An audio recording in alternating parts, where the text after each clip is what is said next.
So the NBA is at a very interesting time and space when it comes to sports gambling. As last season we spoke about how sports betting brought over $2 billion in just one quarter in New York State alone.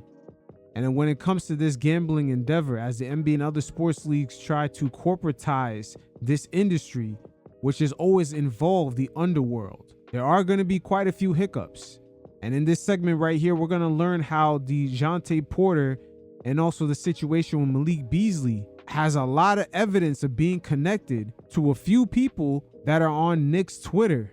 Ironically, very unusual, but these guys had known months in advance that Jontay Porter and Malik Beasley would be investigated, and they even showed receipts 2 or 3 games before the initial game that was investigated for prop bets. There's definitely some sort of gambling scheme going on, but we're going to break this down layer by layer. And first, we're going to hear from Adam Silver as the NBA speaks on engagement, as they have a lot of competition for eyeballs when it comes to keeping especially younger fans engaged with their product. The data is clear that if somebody has a bet on a game, even a small bet, they're much more likely to engage in that match. They're much more likely to watch it. They're more likely to watch it for more minutes. They're more likely to be interested in the participants and to follow the sport. So there's no doubt there's a business component to this. Now, right here, we heard Adam Silver talk about the data. Keep in mind, it's the same data that was telling him before load management was a good thing, just for him to back up out of that while the NBA was in negotiations for a brand new TV deal. He referred back to the data not being valid when it came to load management. But right here, when it comes to the gambling, all of a sudden he goes back on that same data. Again, the rabbit hole gets deep, but we're going to break this down slow. Let's listen to him one more time.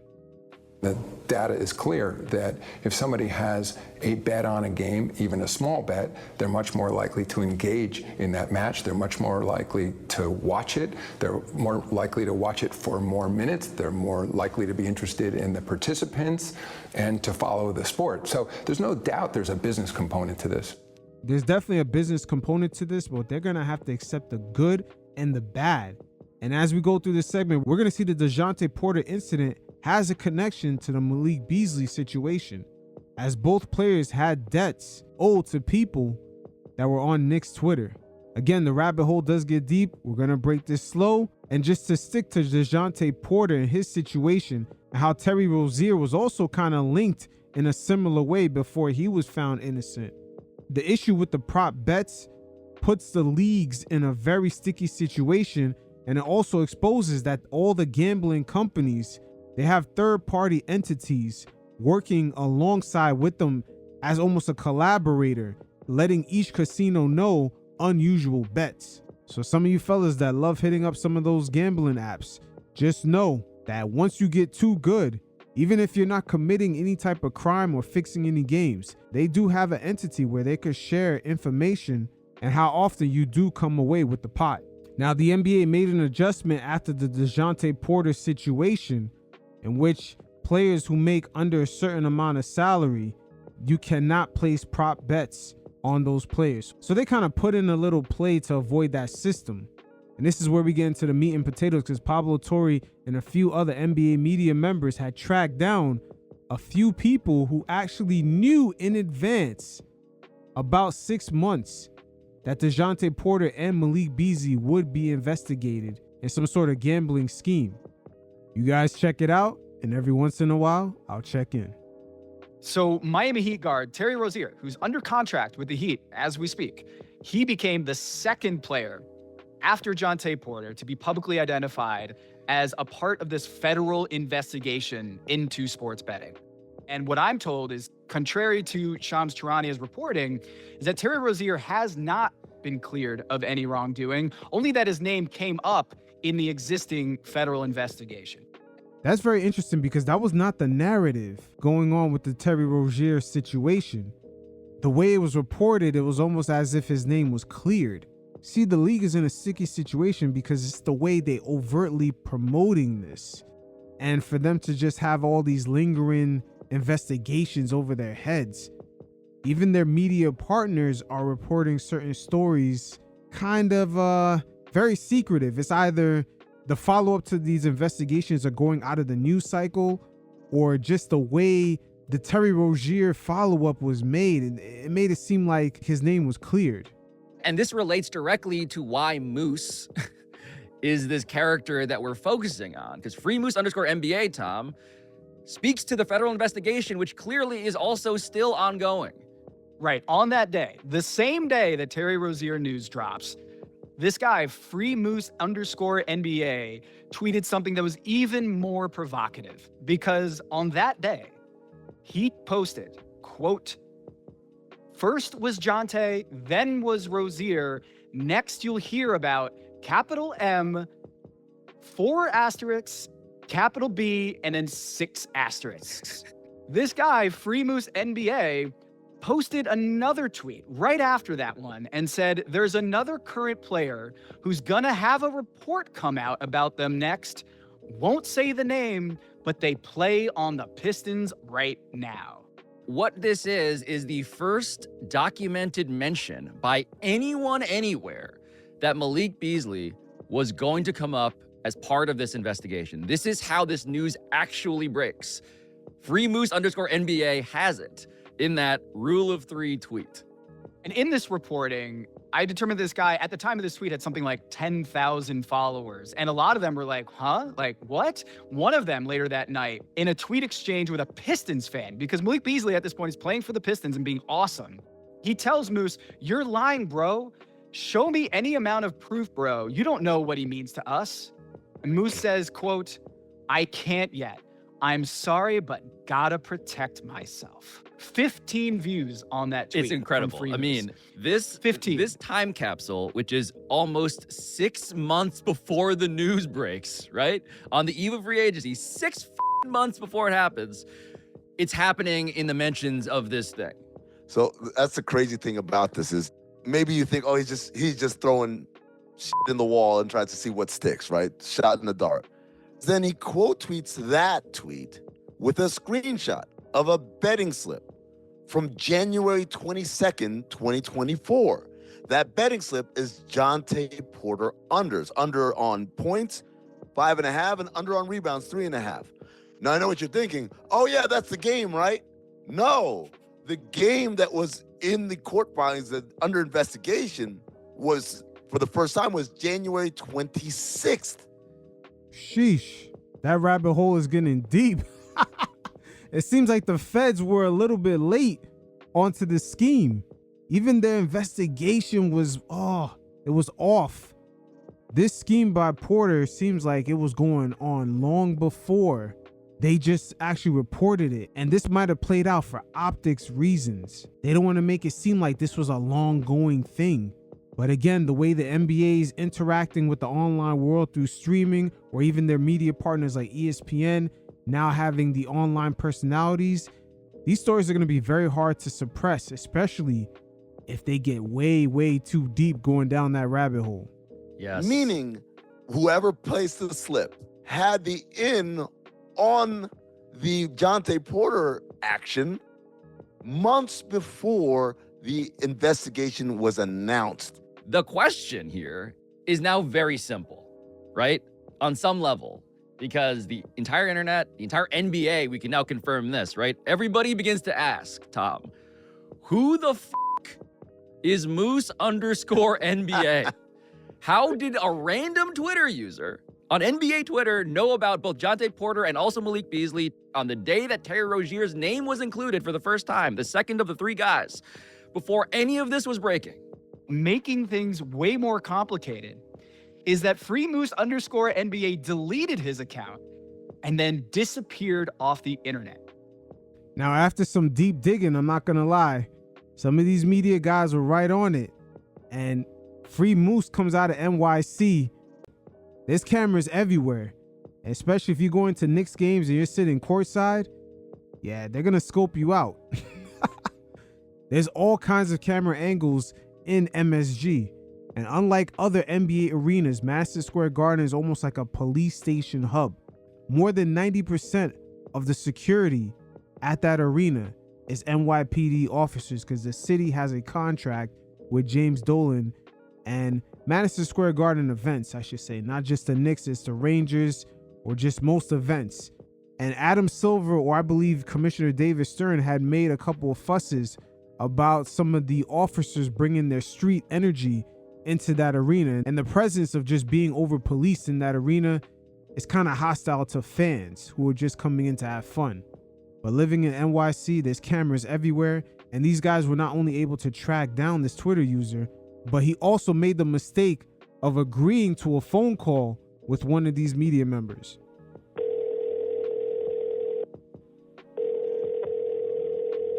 What's going on? Nothing much, my man. How we doing on this fine Tuesday? Not too bad. I'm busy at work, but not too bad. I took a little time off. Oh yeah, what's work for you? I am a manager at an auto collision shop. Okay. Very cool. And where's that at? In New York somewhere? Yeah. NYC shit right there, man. I'm not gonna lie. We paranoid as hell. We're not gonna admit exactly where we are. But he should not be on the phone with this guy, because there is technology out there where they got your voice. And as we're gonna see it play out, they're gonna be able to track these guys. Okay. Well, cool. So thanks for getting back to me. We're doing like this story on Malik Beasley, and your Moose stuff came across when we were like going into the story. And so finally connecting with you is great. And so thank you for picking up. So what I find out is that he's in his 20s. He is a Knicks fan. Not just a Knicks fan, he is a Knicks super fan. And he goes to Madison Square Garden and everything. Yeah, a bunch of times. Who would you say is your favorite Knicks player of all time? That is another mistake right there. Again, NYC, there's cameras everywhere, especially in that arena. Gotta be Melo. Carmelo Anthony? Yeah, it's gotta be Melo. But even more than that, when it comes to NBA Twitter, this guy says he's very well connected. Mustafa Omar likes finding out stuff too. Yeah, I mean, I go by Moose. I know a bunch of people involved in the NBA space, so if I ever have any questions, I'm able to eventually get them answered. The way that, like, you're a reporter and you go and you ask your questions to everybody and you try to get whatever, I kind of do the same. I just do good research as well. I'm a stats guy. I was giving out stats and stuff that people wouldn't normally think of. My first ever post was a playoff scenario chart, very similar to the one that NBA PR account on Twitter posted, but mine was a day before, and then theirs looked identical to mine, which was very funny. So everybody kind of called out the fact that the NBA PR account basically ripped off my scenario chart. I started growing my account relatively quickly. Got suspended. Not sure why till this day. Made a second account. That one also got suspended. And now I'm kind of just off the grid of it because my accounts keep getting suspended. Did he ever find out why he was getting suspended? Well, he says he doesn't know. I wasn't, like, the most family-friendly account either. I'm sure it's some things that people are going to take to liking sometimes. I'm sure that's possible. I do like at this point how this guy is kind of all three of us in one person. He loves finding stuff out. He loves stats. He loves talking shit on Twitter unapologetically, like a bean. Sounds like every fucking New Yorker, I'm not gonna lie. We love talking shit. He loves talking shit on Twitter unapologetically, like a bean. And he is the sort of guy, again, who wants people to know that he knows things, including a forthcoming report about Malik Beasley. So on January 30th, 2025, the same day that the federal investigation into Terry Rozier was announced, he tweets that thing out. The prophecy of Malik Beasley.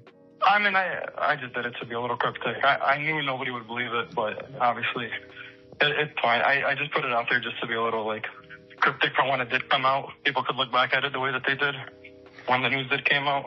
But how did you come across the Malik Beasley info? Yeah, I mean, I know a lot of people in the basketball and the gambling space, so, you know, word does get around. Eventually, it gets to me from people that I know.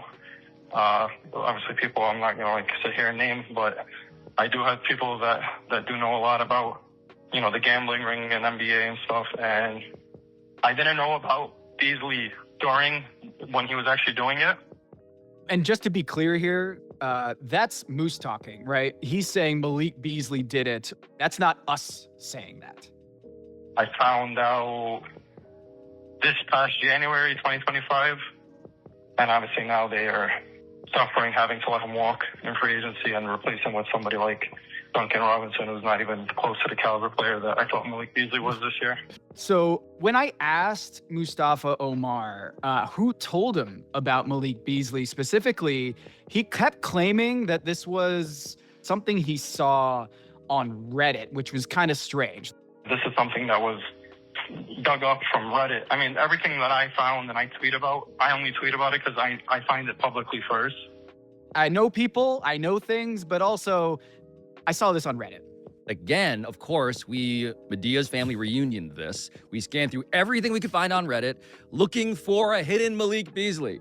Where is Malik Beasley here? We could find nothing resembling this prediction. And of course, by the way, to state the obvious again, if this was publicly noted anywhere, then we would have probably heard about it in the way that we heard about this tweet. It would have gone viral, it would have been surfaced. The prophecy would have been someone else's and not Moose's.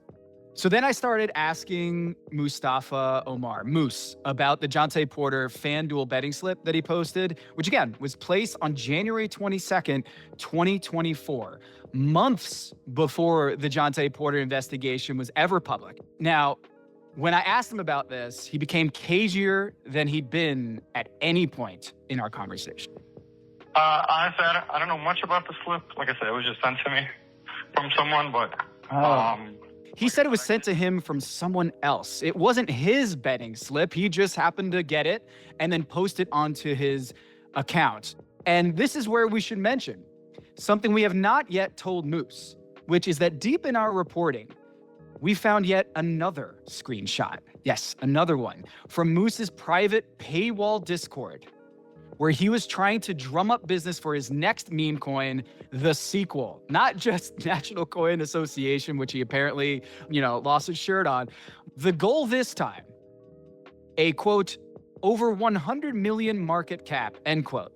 And on November 27th, 2024, he wrote explicitly, quote, this next project is going to have people involved that no other project would even be able to get their hands on.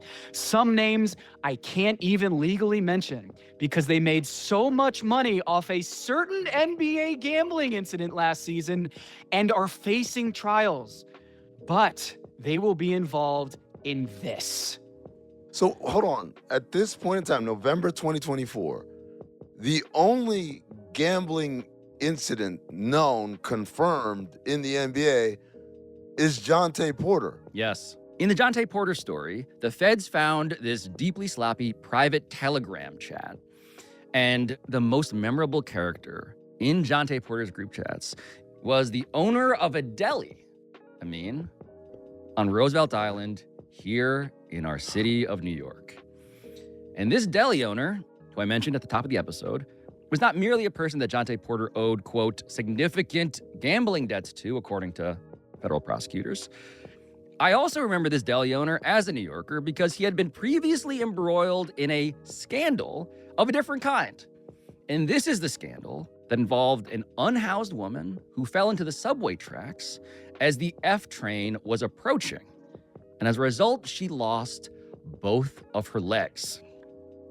This woman sued, wound up settling with the MTA, which runs the New York City subway, for $4 million. The person that she trusted to cash one of her final settlement checks for around $800,000, according to these legal documents, happens to be this same deli owner. Just to put this into proper perspective, they found a deli owner in small-ass Roosevelt Island, which is almost like finding a needle in a haystack in NYC. It's so small. It's mostly apartment buildings. And to find this lawsuit and it being the same guy that Jontay Porter owed money to is insane. Pablo Torre and this crew right now is doing some Illuminati level of investigating. Holy shit. What the fuck? by the name of Amar Awade. And Amar allegedly took that check, the city's payback, to, again, a homeless, legless, wheelchair-bound woman who was also suffering from mental illness. He took that check to his friend who was a bank manager, and then they got the $800,000 deposited into the account of his deli, which Amar denied in court in a case that was eventually dismissed, although he did admit that $80,000 did wind up in his personal account. So prosecutors, for the record here, alleged that he spent the woman's money on, quote, gambling trips and wedding expenses, including a bachelor party in Las Vegas and honeymooning in Turks and Caicos. This is as dark as it gets, this story. I missed the part where we were talking about Larsa Pippen.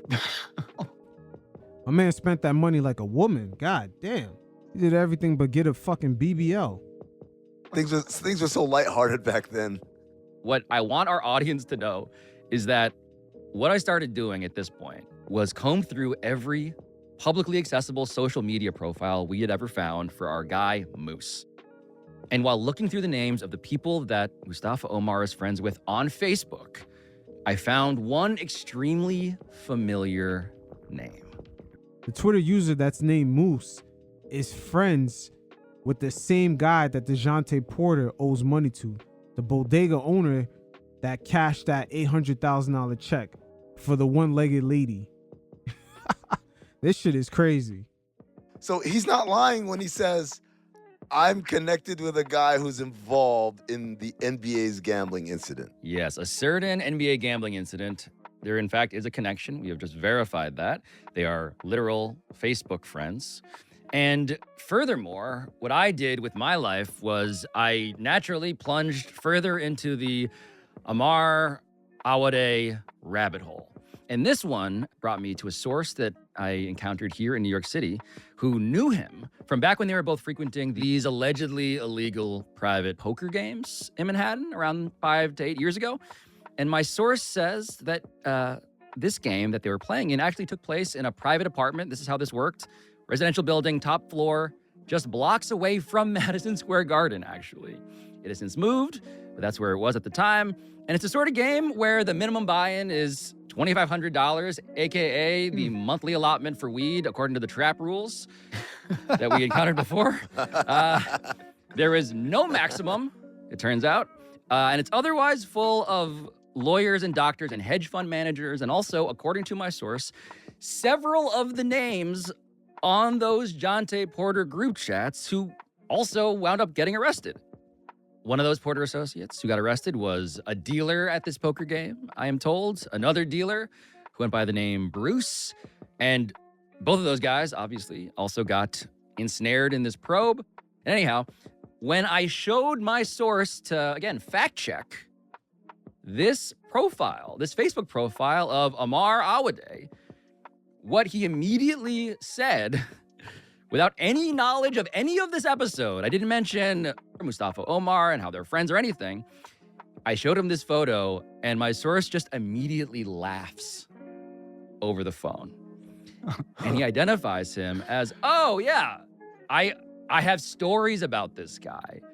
And what my source told me is that even after Amar was identified as being involved in the Jontay Porter investigation, remember, Jontay Porter was banned for life from the NBA as of April 2024, Amar was still texting people trying to set up poker games. Quote from my source, I do remember thinking, is he so arrogant that he thinks he's above this? End quote. This takes us directly back to the phone call that Tom was having with the guy who loves Carmelo Anthony, who is Facebook friends with Amar, who had also just been telling you, Tom, I believe, the following about the Jontay Porter betting slip screenshot that he tweeted out back in January of 2024. Honestly, I don't know much about the slip. Like I said, it was just sent to me from someone, but So here, I had to do the most important thing in this conversation. I had to ask Moose about his connection to Amar directly. Are you friends with, or do you know Amar Awade? no. No? Damn, that's his first hint that he fucked up even talking to them on the phone. No. Okay, because I saw that you're Facebook friends with Amar, and so I figured maybe that was somehow you were associated with him. No. Like, this guy's been super chatty this whole time, and when I bring up Amar Awade, just one word, no. Which brings us back to the Facebook profile of Amar. Another photo that you can see on it at the top, the banner photo. It's a bit blurry. It's like someone is taking the photo from way back in the 300 section, and it's kind of zoomed in. Now, for those of you that are on the visual version, this is a picture of Melo dapping up someone courtside at MSG during a playoff game. So right now, these reporters are going to triangulate all these photos that were taken during that game to try to figure out who these guys are. Once again, it's some Illuminati investigation that Pablo Torre and his crew has been doing. I don't think these fellas from Queens were ready for this type of heat coming down their back. At the center of this photo is a guy who looks like Amar standing courtside on the baseline at Madison Square Garden. And what's important here is that in this moment, this person is also dapping up a tall black dude dressed in all yellow, a yellow sweater with matching yellow shorts, wearing a baseball cap. The photo was uploaded. You can see it on the Facebook profile. The photo was uploaded on April 23rd, 2024. So this is during the 2024 NBA playoffs. So what do? You go to the game logs. You go to Basketball Reference, schedule and results. You click just to see if the Knicks were playing any time around that date on April 23rd, 2024. And you can see on that date in the Knicks schedule, April 22nd, they beat the Philadelphia 76ers in an extremely dramatic game at the Garden. So I just got to jump in here to point out that this game at Madison Square Garden happened 5 days after Jontay Porter got banned for life from the NBA, which means that it also happened while the feds were actively investigating Amar Awade, who was standing right there, courtside, for his role in that same historic gambling scandal. And now, when you pull multiple angles on this specific play, what you can clearly see in retrospect is the identity of the tall black dude in all yellow, the same one Amar Awade is dapping up in his Facebook banner photo after arguably the greatest play in modern Knicks history. Because, of course, It's Moose's GOAT, Carmelo Anthony. Amazing. he looks jubilant. It looks like he's the happiest day of his. I mean, look, all of which reminded us of something we had found pretty early on in our search for any tweet that had tagged Moose_NBA. We had found an angle of this play, of the three, from the baseline shot off a cell phone, and the video credit was, quote, courtesy Moose_NBA. Get the fuck out of here. It's right there on the right side of your screen. This is the thing that hit us literally as we were sitting down to tape today. Now let's watch this same play from the Madison Square Garden camera that's looking straight out at the basket. So you can see the full baseline. And after countless more hours of Twitter and Facebook searching, we realized something. The guy sitting next to Amar Awade, who's pictured holding his cell phone, which I can only assume is the cell phone he used to shoot the video of that Dante DiVincenzo 3, had actually identified himself on Twitter by name as the guy who taped it and sent it to Moose_NBA. And we saw this because Cell Phone Guy, it turns out, was beefing with Barstool Sports, which had aggregated the video without giving either of them credit. And by now, as a student of the Rule of Three, Tom easily recognized Cell Phone Guy. He was a third person we had noticed while combing through various Facebook albums. A person better known as Amar's brother. Omar Awade. And even though Moose denied even knowing Amar to Tom, we found more pictures of all three of these guys.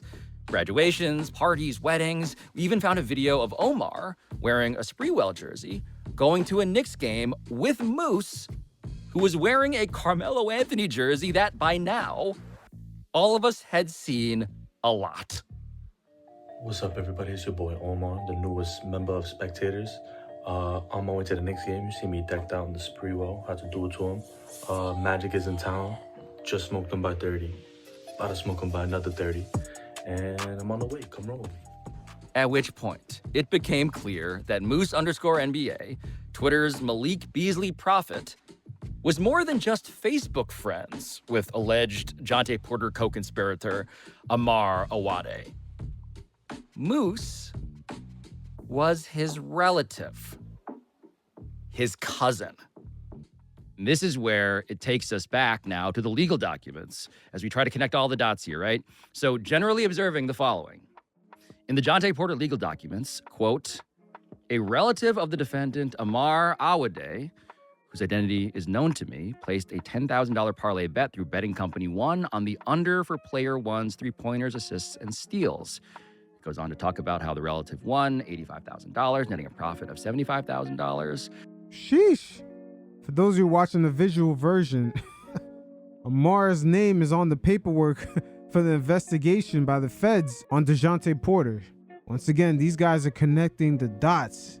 And these fellas out of NYC, man, they really underestimated the level of investigation that they was gonna tie all this together with. Whew. The rabbit hole definitely does get deep. And so just saying that Amar Awade, in terms of the information he was sharing, who he was bringing into the thing he was already caught up in. We don't know which family member it is. They're anonymous, according to federal prosecutors. But family is literally mentioned in the federal investigation a number of times. I had to follow up with Mustafa to make sure he had his story straight on this. So I asked him again.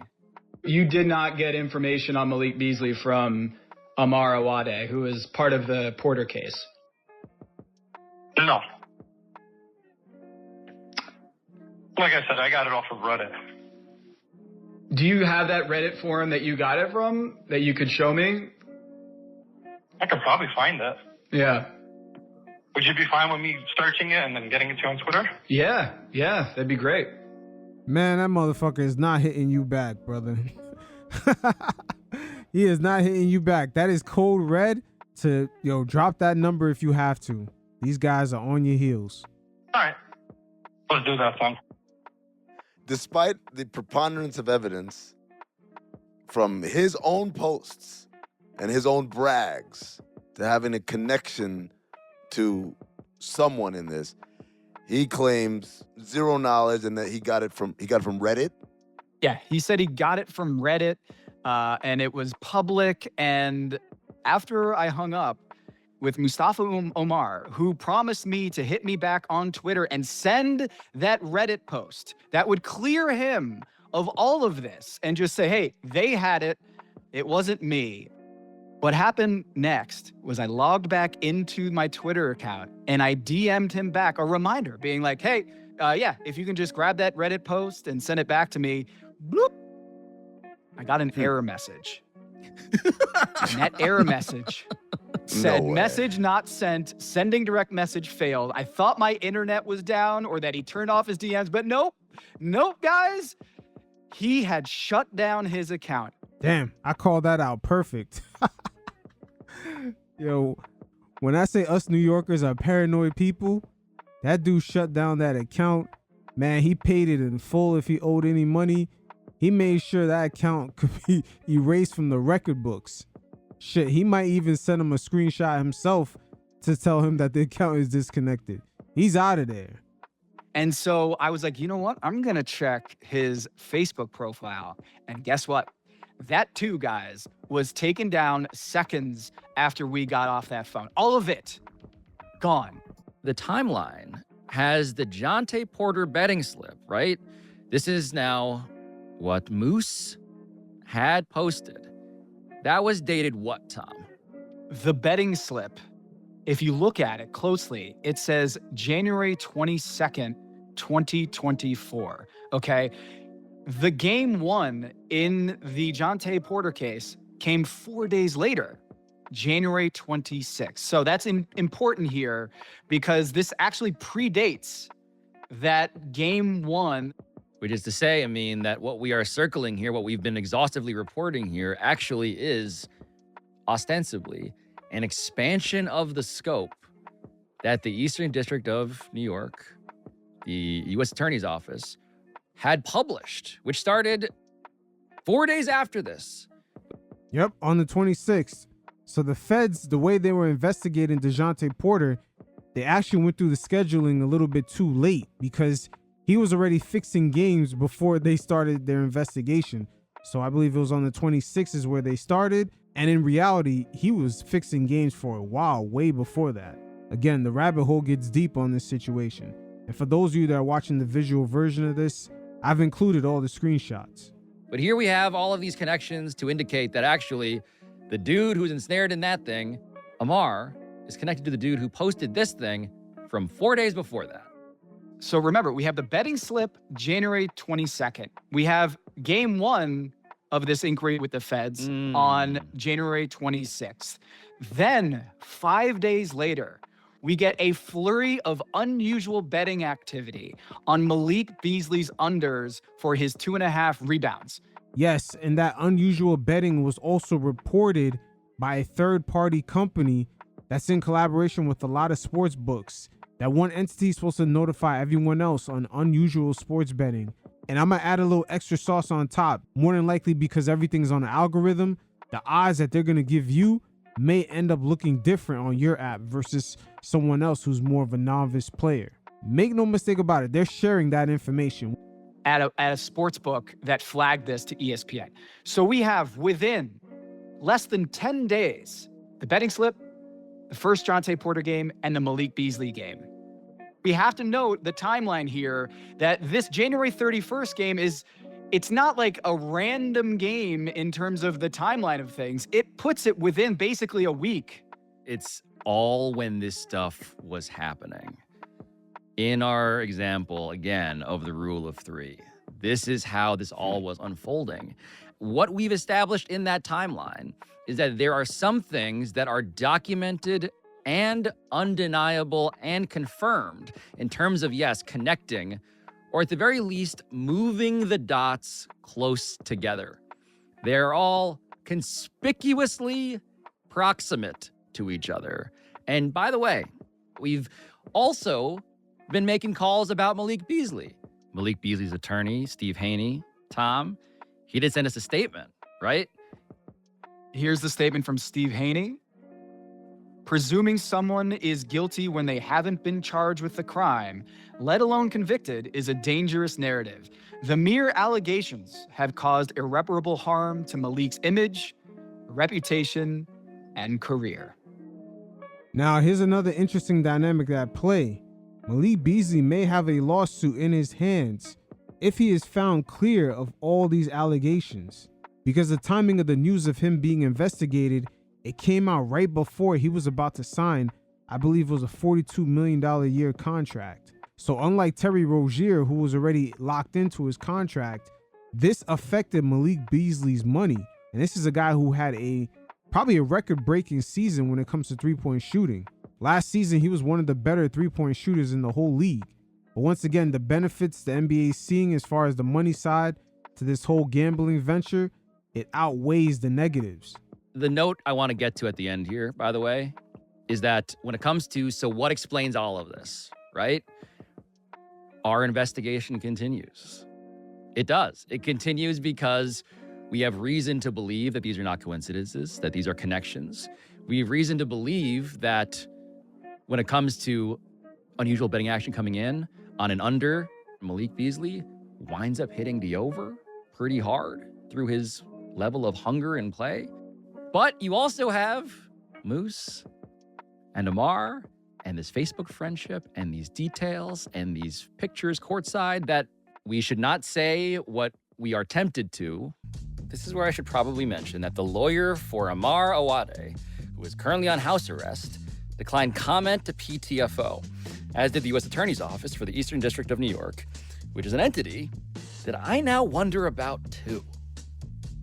Because what I found out today is that our moose hunt has actually expanded the FBI's scope of the Jontay Porter scandal, the betting scandal, beyond what the government itself has been able to publicly establish, at least. And we have connected it now to the prophecy of the Malik Beasley investigation. If not Malik Beasley, noted garbage time god, himself. But maybe my biggest takeaway here, as we try to square that particular circle, concerns what it really takes to investigate a scandal like this in the age of legalized sports gambling. And legalized sports gambling is obviously everywhere now. DraftKings was the sponsor of this show for the first year and a half of our existence. They remain the major partner, and to their credit, by the way, they want to catch bad actors. They are incentivized to try and flag those suspicious bits of betting activity. That's how a lot of this stuff is being caught in real time. And yet, this age has spawned a wave of conflicting incentives and new vulnerabilities. The characters everybody needed to study this entire time were on the place that we all say we want to leave, but clearly haven't. NBA Twitter. And NBA Twitter indeed is an interesting place. But make no mistake about it, the way the prop bets went for the Jontay Porter investigation was him actually going under what he was projected to do according to the algorithms. Let's say he was projected to get 3 rebounds. He would actually just sit out the game, say he has an injury, and leave the game early. But in the case of Malik Beasley, the analytics and data kind of expose he's the best player performing in garbage time. So that right there is kind of a red flag. So let's say he's projected to get 3 rebounds. He would go out of his way, and the footage actually shows it. He's going out of his way to grab boards, and he's playing very hard even in garbage time where his team is up 20. He did this in Minnesota, and he's done this in Detroit. So it is what it is. The rabbit hole gets deep on a lot of this information, and ironically enough, through this investigation, the feds actually opened up the date range that they were looking at from when Jontay Porter actually fixed these games. Again, there's a lot of things that's conflicting. The NBA in a major partnership with these sports books, also their media partners have huge advertising dollars coming in from these sports books. So a lot of the reporting after the initial investigations that are happening, the follow-ups are not getting the same kind of attention, and they're kind of being suppressed and squashed. But we'll see how this plays out. This is not the first, and this will definitely not be the last. But interesting enough, all this was linked to a couple of guys that were on NBA Twitter, Knicks Twitter specifically, and had randomly tweeted out who would be under investigation in the near future. I gotta say, the NBA as well as other sports leagues are just looking at the dollars rolling in and they're thinking to themselves the dollar amount might justify the few headaches that we're gonna get. But it is what it is. You guys definitely hit up the link in the description below. We got a few playlists in there. We got game footage. We got more NBA stories. And until next time, you fellas stay safe. Peace.